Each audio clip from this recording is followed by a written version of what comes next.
Les invito a abrir y encender sus Biblias en el profeta Jonás. Se demorarán seguramente un poco en encontrarlo.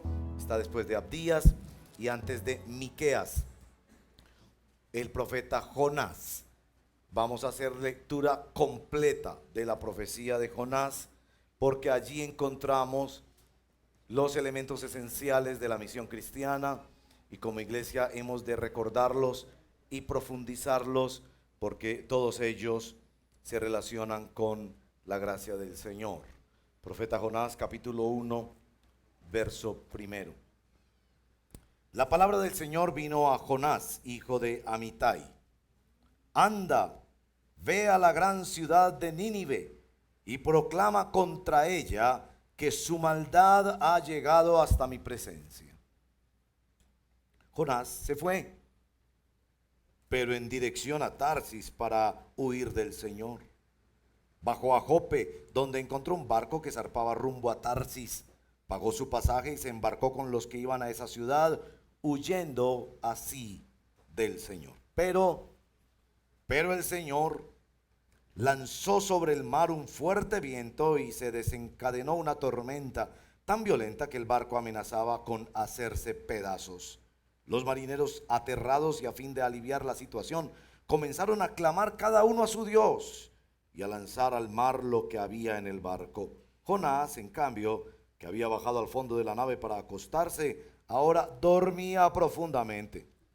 El capitán del barco se le acercó y le dijo: ¿cómo puedes estar durmiendo? Levántate, clama a tu Dios, quizás se fije en nosotros y no perezcamos. Los marineros por su parte se dijeron unos a otros: vamos, echemos suertes para averiguar quién tiene la culpa de que nos haya venido este desastre. Así lo hicieron, y la suerte recayó en Jonás. Entonces le preguntaron: dinos ahora, ¿quién tiene la culpa de que nos haya venido este desastre? ¿A qué te dedicas? ¿De dónde vienes? ¿Cuál es tu país? ¿A qué pueblo perteneces? Soy hebreo y temo al Señor Dios del cielo, que hizo el mar y la tierra firme. Les respondió. Al oír esto, los marineros se aterraron aún más, y como sabían que Jonás huía del Señor, pues él mismo se lo había contado, le dijeron: ¿qué es lo que has hecho? Pero el mar se iba enfureciendo más y más, así que le preguntaron: ¿qué vamos a hacer contigo para que el mar deje de azotarnos? Tómenme y láncenme al mar, y el mar dejará de azotarlos, les respondió. Yo sé bien que por mi culpa se ha desatado sobre ustedes esta terrible tormenta. Sin embargo, en un intento por regresar a tierra firme, los marineros se pusieron a remar con todas sus fuerzas, pero como el mar se enfurecía más y más contra ellos, no lo consiguieron. Entonces clamaron al Señor: oh Señor, tú haces lo que quieres, no nos hagas perecer por quitarle la vida a este hombre, ni nos hagas responsables de la muerte de un inocente. Así que tomaron a Jonás, lo lanzaron al agua, y la furia del mar se aplacó. Al ver esto, se apoderó de ellos un profundo temor al Señor, a quien le ofrecieron un sacrificio y le hicieron votos. El Señor, por su parte, dispuso un enorme pez para que se tragara a Jonás, quien pasó 3 días y 3 noches en su vientre. Capítulo 2. Entonces Jonás oró al Señor su Dios desde el vientre del pez. Dijo: en mi angustia clamé al Señor y Él me respondió. Desde las entrañas del sepulcro pedí auxilio y tú escuchaste mi clamor. A lo profundo me arrojaste, al corazón mismo de los mares. Las corrientes me envolvían todas tus ondas y tus olas pasaban sobre mí. Y pensé: he sido expulsado de tu presencia, ¿cómo volveré a contemplar tu santo templo? Las aguas me llegaban hasta el cuello, lo profundo del océano me envolvía, las algas se me enredaban en la cabeza, arrastrándome a los cimientos de las montañas. Me tragó la tierra y para siempre sus cerrojos se cerraron tras de mí. Pero tú, Señor, Dios mío, me rescataste de la fosa. Al sentir que se me iba la vida, me acordé del Señor y mi oración llegó hasta ti, hasta tu santo templo. Los que siguen a ídolos vanos abandonan el amor de Dios. Yo en cambio te ofreceré sacrificios y cánticos de gratitud. cumpliré las promesas que te hice. La salvación viene del Señor. Entonces, el Señor dio una orden y el pez vomitó a Jonás en tierra firme. La palabra del Señor vino por segunda vez a Jonás. Anda, ve a la gran ciudad de Nínive y proclámale el mensaje que te voy a dar. Jonás se fue hacia Nínive conforme al mandato del Señor. Ahora bien, Nínive era una ciudad grande y de mucha importancia. Jonás se fue internando en la ciudad y la recorrió todo un día mientras proclamaba: dentro de 40 días Nínive será destruida. Y los ninivitas le creyeron a Dios. Proclamaron ayuno y desde el mayor hasta el menor se vistieron de luto en señal de arrepentimiento. Cuando el rey de Nínive se enteró del mensaje, se levantó de su trono, se quitó su manto real, hizo duelo y se cubrió de ceniza. Luego mandó que se pregonara en Nínive: por decreto del rey y de su corte, ninguna persona o animal, ni ganado lanar, vacuno, probará alimento alguno, ni tampoco pastará ni beberá agua. Al contrario, el rey ordena que toda persona, junto con sus animales, haga duelo y clame a Dios con todas sus fuerzas. Ordena asimismo que cada uno se convierta de su mal camino y de sus hechos violentos. ¿Quién sabe?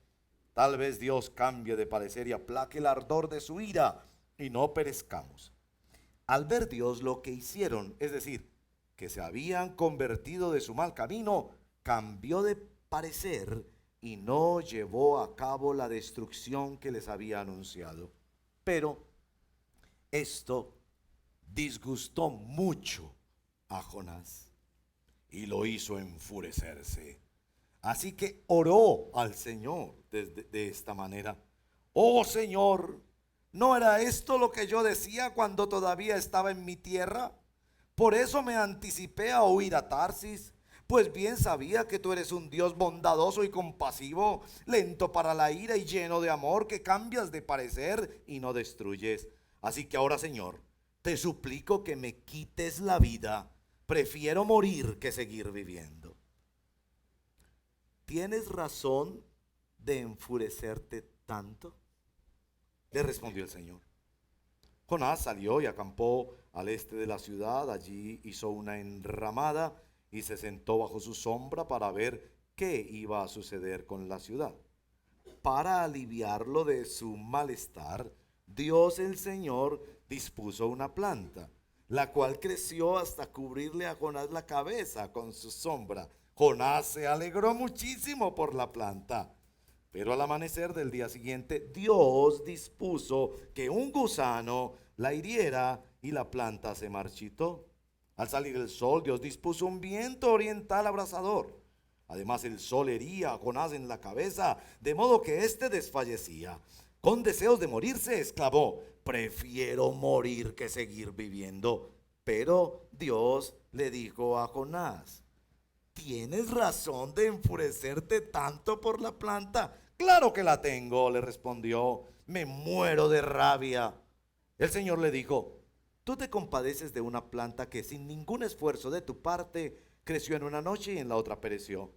Y de Nínive, una gran ciudad donde hay más de 120,000 personas que no distinguen su derecha de su izquierda y tanto ganado, ¿no habría yo de compadecerme? Esta es la palabra del Señor. Oremos. Señor, nosotros somos Jonás. Somos ese Jonás que huye de ti cuando las cosas no le salen a su manera. Ese Jonás que, resentido y frustrado, piensa que todo se soluciona con muerte. Ese Jonás que se arrepiente a medias. Ese Jonás que camina en medio de una ciudad predicando, pero con malos motivos. Ese Jonás que al final de la historia termina en conversaciones profundas que al principio esquiva, pero con conversaciones profundas contigo. Nosotros somos ese Jonás. Nuestra esperanza es que tú eres el Dios de Jonás y eres nuestro Dios, lleno de gracia y de verdad, soberano, que mueves barcos, vientos y tormentas, que mueves grandes peces, que mueves ciudades enteras, que haces crecer y marchitar plantas, que mueves hasta los gusanos y los vientos orientales, para tratar nuestro corazón y enseñarnos sobre tu gracia. Ven, Señor, por el poder del Espíritu Santo, y haznos esta clase de misioneros, misioneros hambrientos por tu gracia. Te lo pedimos en el nombre poderoso de Jesús nuestro Señor. Amén. Se espera que quien vaya a ayudar sea de alguna manera mejor o esté en mejores condiciones. Me dieron esta ilustración los que estuvieron en el primer servicio, entonces me apropio de ella. Son esas cosas como cuando usted va donde el peluquero y usted espera que el peluquero pues esté mejor motilado, decimos que usted mismo, ¿no? Pero usted encuentra que el motilero, el peluquero, el motilero tiene su pelo todo enmarañado y deshecho con horquilla y demás, y usted se pone un poco. Entonces me contaron esta ilustración, que una señora estaba comprando unos productos para adelgazar, de esos que pues están garantizados, ¿no? Que en 8 días tendrás un cuerpo y habrás bajado 50 kilos en 8 días. Y la señora se emocionó y fue a reclamar el producto porque lo había encontrado online. Y fue a la tienda donde la señora que lo promocionaba era, y encontró que esta señora era bastante pasada de kilos. Y es así, ¿no? Esa es la primera sensación que nos quiere dar la historia de Jonás. Es decir, ¿cuál es esta clase de misionero, por Dios? Es decir, no solo no disfruta de la gracia de Dios, sino que ni siquiera quiere dársela a los demás. Y este es el Dios que Dios escoge como misionero. Eso es como una contradicción y es lo que se llama técnicamente una paradoja. Y entonces, en primer lugar, vamos a explorar esa paradoja. Pero las paradojas nos llevan a los paradigmas, a claves para entender, a modelos y ejemplos que nos ayudan a entender la gracia de Dios. Y hacemos bien en crecer y tratar de discernir, aunque nunca terminaremos de comprender la maravillosa gracia de Dios. Y creo que ese paradigma de un siervo que parece que él mismo no la tiene, es usado para llevar esa gracia a otros. Miremos esos dos elementos de nuestro libro, que no voy a exponer, por supuesto, por la grandeza del libro y su volumen, pero quiero mostrar esos dos elementos, lo que llamo la paradoja misionera que lleva al paradigma misionero. Y creo que son los dos elementos esenciales en la misión cristiana, como veremos. Primero, la paradoja. Este es un misionero improbable. Noten eso, el perfil. Primero, este es un tipo con tendencias suicidas. Capítulo 1, capítulo 4, depresivo, tan depresivo que cae en un profundo sueño en medio de una tremenda tormenta. No solo tiene tendencias suicidas, sino que tiene una teología errática. ¿Cuál es el Dios que tú crees que puedes huir de él? ¿Y cómo es ese Dios que te le puedes convertir a medias, y ese arrepentimiento a medias del capítulo 2 con hermosas frases teológicas, pero él todavía conservaba un corazón resentido? Y precisamente eso, tiene un corazón resentido contra Nínive, lleno de malos pensamientos, de venganza contra ellos. Realmente él no quiere que otros disfruten de la gracia de Dios, y no solo tiene tendencias suicidas, teología incorrecta y un corazón resentido, sino que es un tipo que es un misionero poco exitoso. Es decir, miren su predicación, por favor. El mismo Señor Jesucristo dice que Nínive se levantará el día del juicio porque ellos creyeron a la predicación de Jonás. Y la nota quiere decir que era la peor predicación. Yo soy usado por el Señor a veces para enseñar este asunto de la oratoria, la homilética y todo eso. Y yo digo, esta es la peor predicación que yo he visto. tan breve, tan sin gracia. Y noten esto, él cambió el mensaje.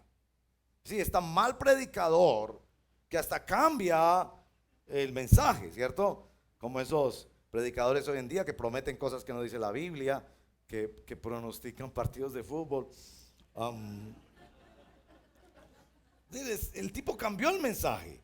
Él se inventó eso de los 40 días, que en los 40 días Nínive será destruida. Este no era el mensaje. El mensaje se le da en el capítulo 1, verso 2, y él se inventa el asunto de los 40 días. Este es el misionero improbable, pero que Dios lo usa. Es decir, que Dios, miren capítulo 1, aún huyendo de Dios, Dios lo usó para traer algo de conversión a esos marineros. Sincretistas, que cada uno tenía su Dios, que tenían todas estas supersticiones típicas de su época, y los marineros terminan arrodillados adorando a Dios y haciéndole votos a Dios, al Señor de la creación. Dios lo usa aún cuando huye de él. Después Dios recibe, capítulo 2, su arrepentimiento, aunque sea un arrepentimiento a medias. Evidentemente en el capítulo 2 él todavía no ha tocado su corazón, hace frases bonitas y todo eso, pero todavía su corazón no ha sido expuesto a la gracia de Dios. Pero aún así Dios recibe su arrepentimiento a medias. Miren el capítulo 3, Dios respalda la peor predicación jamás hecha. Y no le respalda de una manera que se convirtieron 2 o 3, por favor, toda la ciudad, que llegó a oídos del rey. El rey decreta que todo el mundo tiene que entrar en ayuno. Ya quisiéramos todos los predicadores tener esa clase de éxito. Y en cuarto lugar, Dios no solo usa a este hombre, sino que cuida su corazón. La historia misma nos está diciendo que para Dios era más importante el corazón de Jonás que toda la ciudad. Piensen eso. Porque la dedicación del Señor, todo lo que Dios mueve para tratar el corazón de este hombre, es el énfasis de la historia. Es más importante para Dios tratar con tu corazón que todas las grandes cosas que pueden pasar en una ciudad. Aquí, hermanos y hermanas, hay mucha consolación para nosotros. Esa paradoja que Dios quiera usarnos en medio y a pesar de nuestras profundas contradicciones, de nuestros profundos engaños, de nuestras profundas mentes corrompidas por la vanagloria, la vanidad y la lujuria que hay en este planeta. Entonces, en esa paradoja, ¿cómo es que Dios usa un tipo así? Se levanta el paradigma misionero, esta clave para entender las misiones, que es esencial. La paradoja de que Dios escoge como misionero al menos probable nos abre a conocer el gran paradigma de la obra misionera a la que somos llamados como personas, cada uno de nosotros, y como iglesia. El punto es este: Dios solo va a usar como instrumentos de su gracia a aquellos que sean objetos de su gracia. Solo los enfermos pueden ser médicos en el reino de Dios. Henry Nouwen lo decía, el sanador herido. Solo podemos servir a otros en el nombre de Dios, tanto cuanto nuestras vidas y nuestros pecados más profundos estén simultáneamente siendo expuestos a la gracia de Dios. No podemos dar gracia a otros a menos que simultáneamente nosotros estemos siendo tratados por esa gracia. Ese es el gran mensaje de Jonás. Un mensaje que era muy importante para Israel, porque Israel se sentía el ombligo del mundo, el protegido de Dios, nación de reyes y sacerdotes, y se sentían mejor que los demás. Y por eso este paradigma lo que viene es a sanar al misionero de unas cosas equivocadas. Primero, la motivación del misionero no está en que él sea mejor o que le entienda más, o que haya mucha necesidad en esos pobres pueblos. La motivación del misionero es que él quiere compartir la gracia que ha recibido.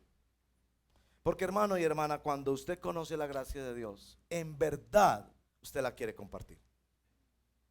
Cuando usted sabe que un Dios creador del cielo y de la tierra se humilló en la persona de su hijo unigénito para perdonar los pecados que a usted los llevaban al infierno y destruían permanentemente su vida, y que ese Dios sigue perseverando con usted y tratando con su corazón, usted dice: yo debo hacer algo por otras personas.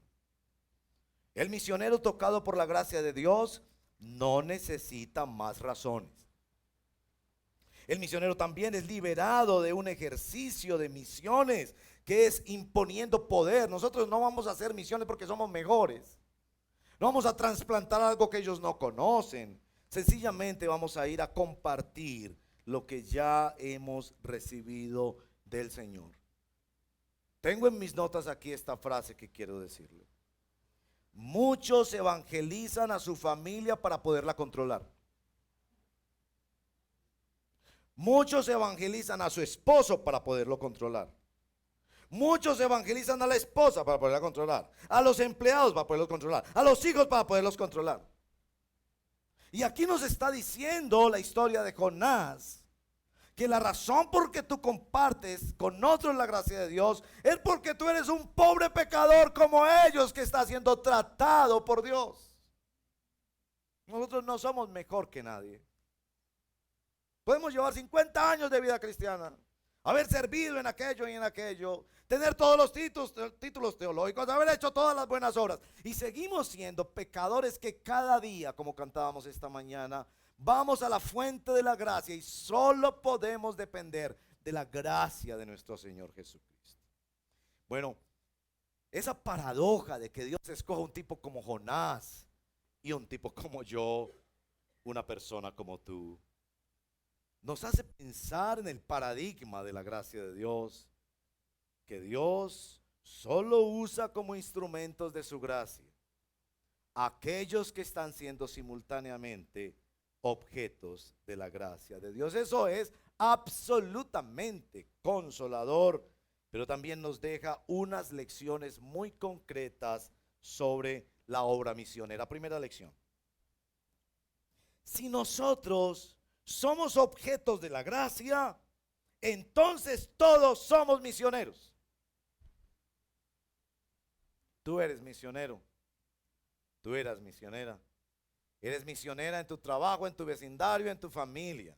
A veces Dios te lleva a ser misionero más allá de tus fronteras o de tu contexto. Pero si has recibido gracia de Dios, Dios te empodera y te mueve para que tú compartas esa gracia con otros. Segundo lugar, Dios es misionero. Ustedes pueden ver en esta historia la soberanía misionera de Dios.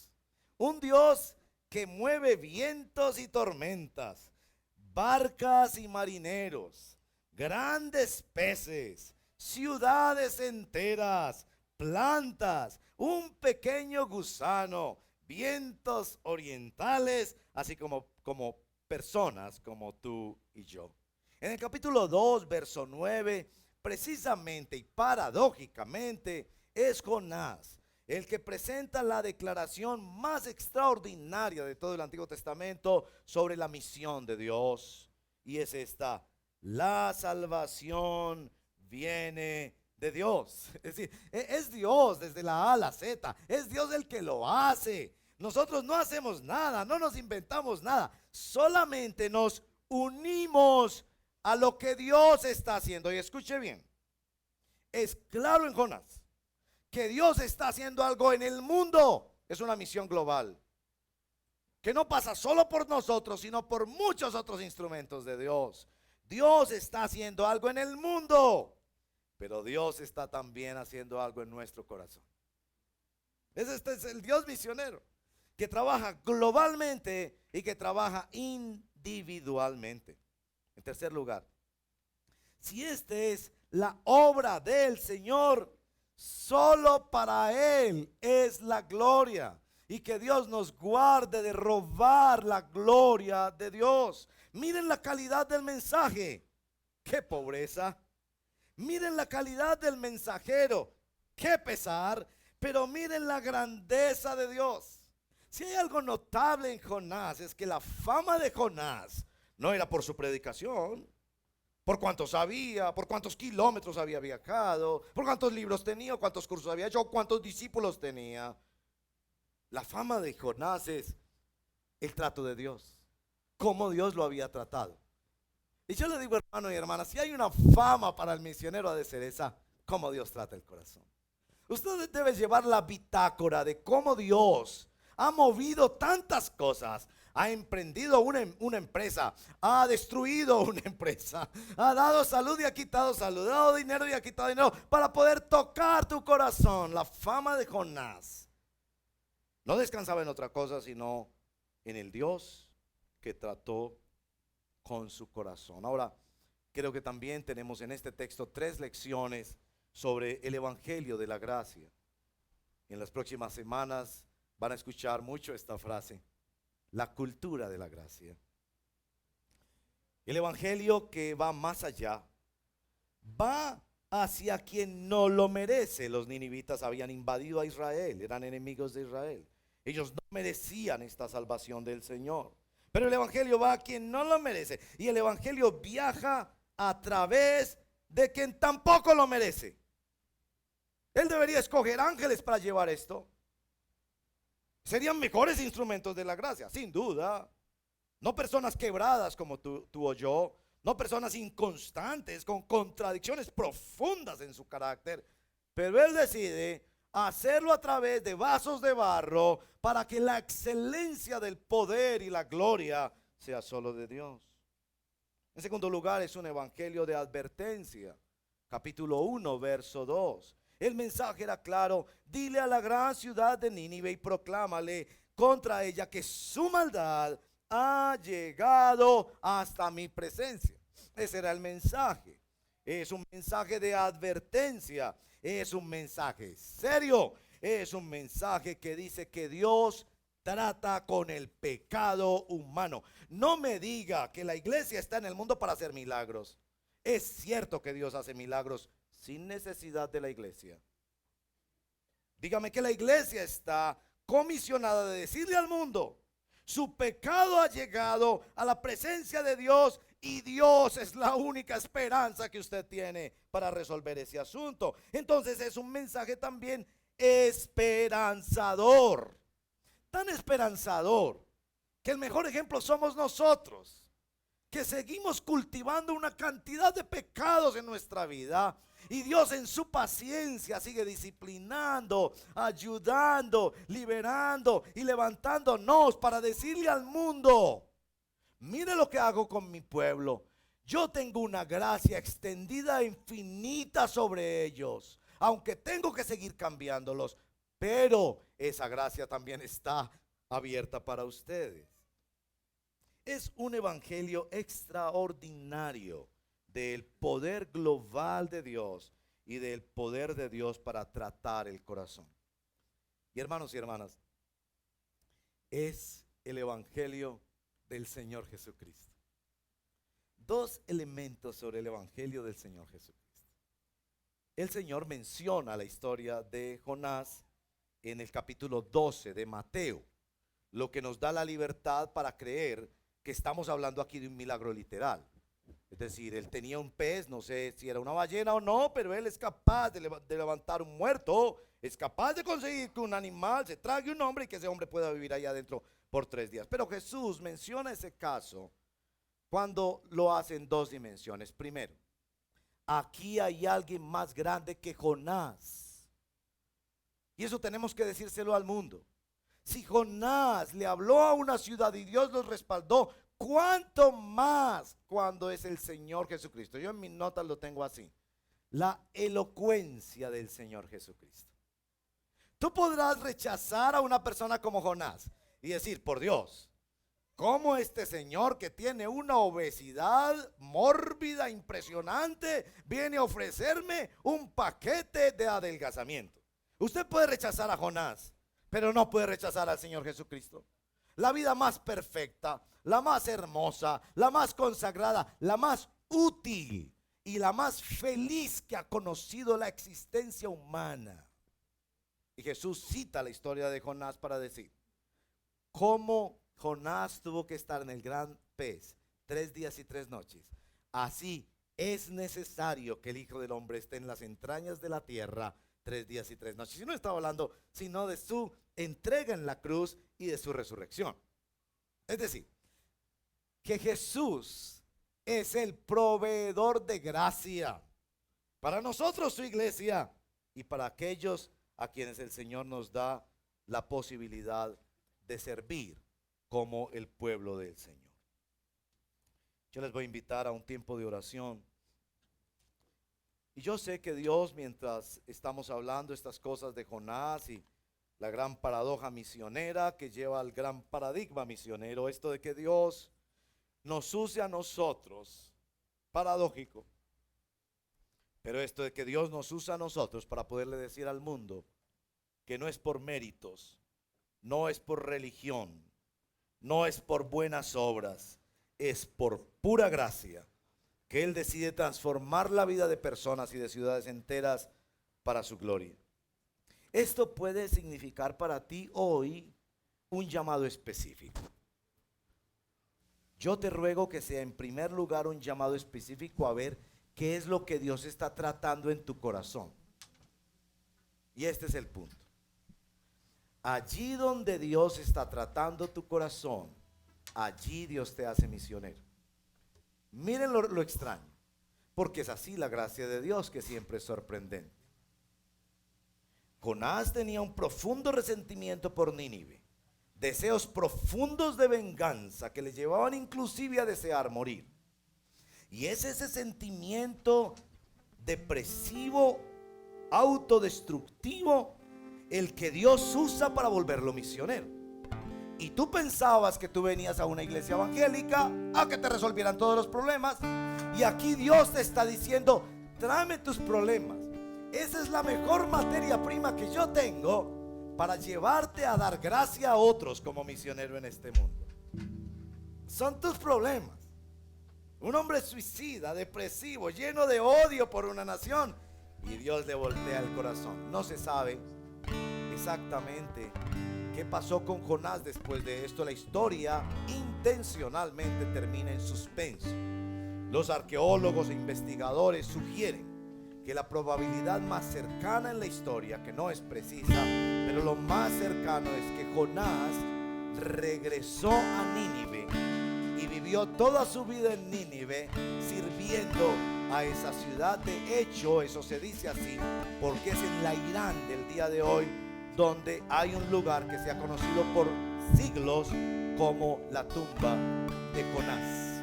Él vivió toda su vida para mostrar gracia a otras personas, porque se dio cuenta que este Dios lleno de gracia había tratado sobre todo con su propio corazón.